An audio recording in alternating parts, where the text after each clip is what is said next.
Hey guys, it's Kris from Kris Creations.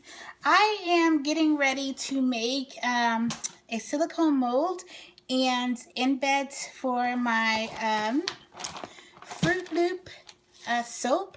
I always wanted to make Froot Loop soap and I never had the fragrance, but Columbus Candle Supply wants me to test it, so I'm going to make the embeds to go on top of the soap, and that's my Froot Loop soap. Let me show you what you're going to need. You know I'm a DIY chick, so these are the things that you're going to need to make your own silicone mold for embeds. You're going to need cornstarch. I got this at my local Dollar General. It was $1 a box, and it's a 1 pound box. And you're going to also need some silicone, the kind of stuff that you caulk your kitchen and your bathroom with. This is 100% silicone. It doesn't matter if it's clear or white, either will do. And that's really all you need. So what I'm going to do is, I'm not really doing anything in proportion, so you're going to have to excuse me. So I'm just going, I can't find my caulk gun. I know for a fact I have one, but I can't find it. So I'm just going to push it out through, just going to push it out with my hands. So just going to put some in here.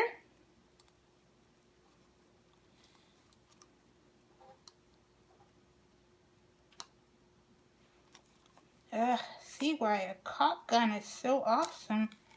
Because this is crazy. I even broke the thing on the inside. Oh boy, this is not good. Okay, well, I'm going to get this caulk out of here.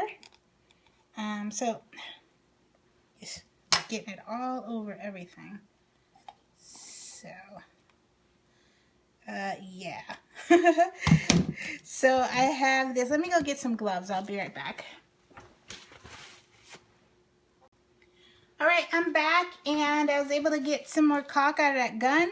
Out of that tube. If you have a caulking gun, this is going to be much easier. So, you put it all together, and you get the cornstarch to coat the silicone. I'm just going to use a popsicle stick and chop the silicone up in there until it's like dry enough to use my hands and knead it like some bread or a dough. Takes a few minutes to get it all incorporated.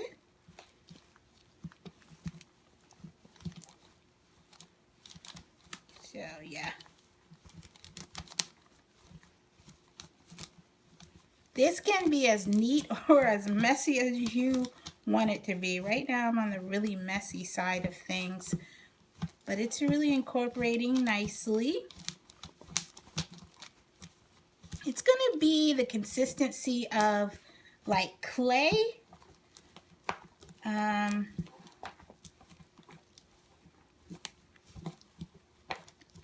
sorry I didn't give you measurements and things like that, but just going to put it here, start kneading it. Put it all there. Ooh, this stuff will get you high. My eyes are actually watering from the silicone. So,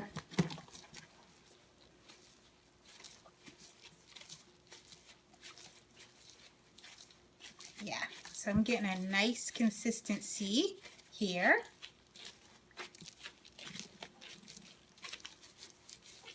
Kind of like a putty. So it's like this. So it's sticking together a little bit more.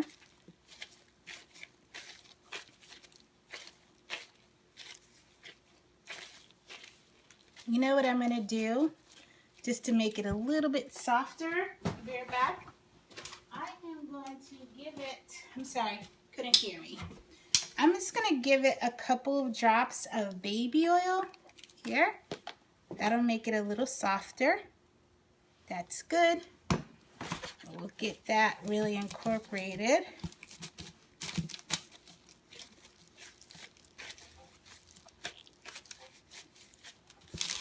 Okay, so we have our dough. so to speak.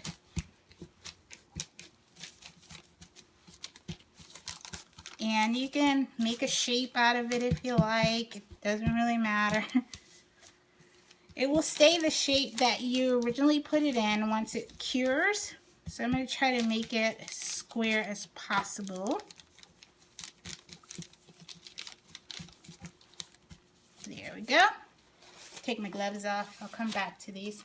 And then I'm going to take some Froot Loops and I'm just going to press them right into the mold like that. Not going too deep because I don't want to break the outside of it. Sorry about my nails. I was helping a friend move and I broke my nails. But hey, that's what friends are for. I can always go and get them done.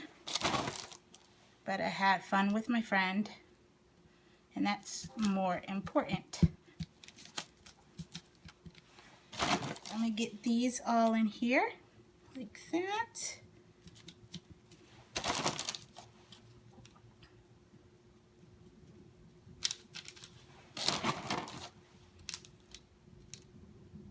Okay, as soon as I get this all in, I'll be right back.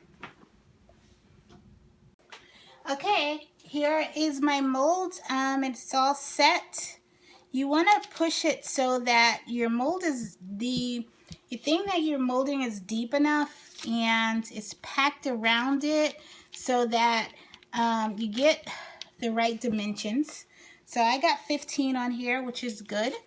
I'm going to make a few more and I'll be back when I'm ready to, it needs to sit for about an hour or two and then you can unmold it and use it. So as soon as it's ready, I will come back. I'm going to make a few more and then we can pour some melt and pour in them and see how they work out. I'll be right back. Okay, you guys, I finished making 3 molds and they each have 15 Froot Loops each in them, and Froot Loops has 6 colors.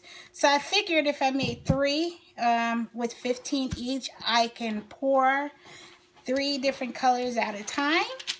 And that would be good. That's just my rationale. And plus, those fumes from that silicone was really making me loopy. I am going to let these cure, and then I will come back during the unmolding, and I will have my my white melt and pour ready to pour in. Okay? Talk to you in a few seconds. Okay, you guys, I finished my Froot Loops. Not finished them. I made some orange ones, and let me show them to you. Let me get in my hand. These are my orange Froot Loops. They are very authentic looking. I like that because I made them from real Froot Loops.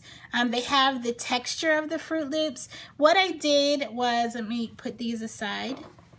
What I did was I filled them in the mold like this, and as you see, you don't have the holes there. So I just take them out of the mold. They come out very easy. See? They come out very easy like that. And all I do is I take my X-Acto knife, because sometimes I have some spills. So I just go around the side and clean them up. This one's pretty good. And then I go in the middle and I cut out my hole. Be very careful, don't cut yourself. Yeah, I've never cut myself yet, and I shouldn't say that because usually that's when it happens. Sorry. Keep you in there. So I just go through with my X-Acto knife and I just make a hole for my Froot Loop, and it comes out looking just like that. Let me go get my box of Froot Loops so you can see the actual Froot Loops compared to the ones I just made. So those were the orange ones. Let me show you some Froot Loops here. Here's some real Froot Loops, as you can tell. And here is my soap Froot Loops. So they look very similar. They don't have that sugary coating on it, but when I put glitter on it, they will look really like Froot Loops. They got the texture and everything, so that's really good. I also wanted to show you some other molds that I made in the same way. I try to make a lot of stuff to cut back on the cost of making things, so I can pass that savings on to my customer. So I do make my own molds, and some of you know that I make dessert candles, and these are the molds that I use for the real like fruits and vegetables, well, real like fruits and stuff on the top. This one is my walnut. See all those grooves? Let me bring that up closer so you can see it. You see all those grooves from the walnut? They come out looking really like walnuts. And this one is my pecans. They come out really nice. This one is a bunch of chocolate chips from Real Chocolate Chips. Now these are harder. This one inside is a real strawberry inside. So you just pour some red, and it has all the texture of a strawberry. The strawberries come out really nice. And this one, if you can see inside, you can see all those little grooves. That is a raspberry or blueberry, not blueberry, a raspberry, blackberry there. And this one is a pineapple. Really nice. And this one is a Bing cherry. You can't see it, but it comes out like a Bing cherry. So you can really make some really great molds for your soaps and things, and not have to spend a whole lot of money. Like I told you, the cornstarch was $1 at the Dollar General, and the silicone I also got from the Dollar General, and that was a that silicone was $3.50, and it makes a whole lot. So this did really well in terms of my Froot Loops. Let me give you a side-by-side comparison. These are the real Froot Loops. These are the Kris made Froot Loops. So I'm happy. I'm pleased. I hope you liked this. I don't want to call it a tutorial. I guess it is a tutorial. I don't know. But yeah, you will see me make my Froot Loop soap in a day or so when I upload it. And thanks. You stay tuned for the pictures of all of the Froot Loops and the 6 different colors. Thanks for watching, guys. Talk to you later.